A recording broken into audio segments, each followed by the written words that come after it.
Les États-Unis ont donc choisi Donald Trump, un homme sans passé politique et dont les propos chocs ont davantage marqué les esprits que ses propositions. Les électeurs n'ont donc pas sanctionné son sexisme ni sa xénophobie dénoncée sans cesse durant la campagne. Il a plusieurs fois été accusé de misogynie après des remarques plus ou moins équivoques.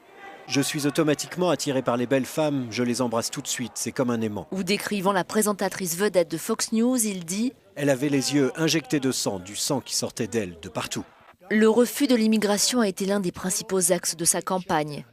J'appelle à l'arrêt total et complet de l'entrée des musulmans aux États-Unis. Les Mexicains, ils prennent nos emplois, notre production, notre argent, ils prennent tout.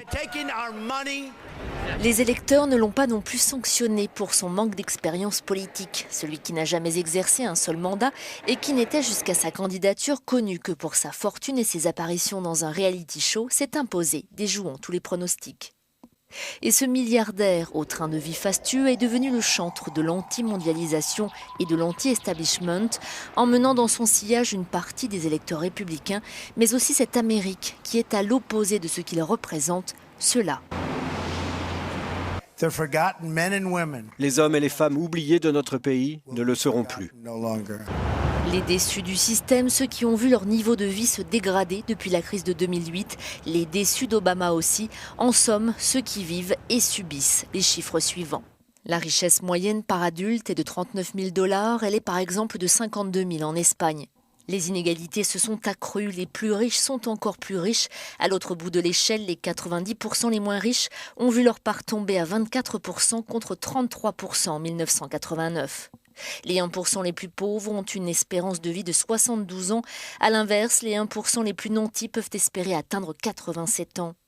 Officiellement, 14,5% des Américains vivent en dessous du seuil de pauvreté et 32% des enfants sont pauvres. Enfin, 92 millions d'Américains, soit 37% de la population âgée de plus de 16 ans, ne sont ni actifs ni chômeurs. Ils ne font tout simplement pas partie de la population active. Les gens cessent de chercher du travail car ils n'en trouvent pas et on les enlève des statistiques. Ces chiffres sont une catastrophe absolue. Le taux de participation au marché de l'emploi est tombé à son niveau le plus bas depuis près de 40 ans.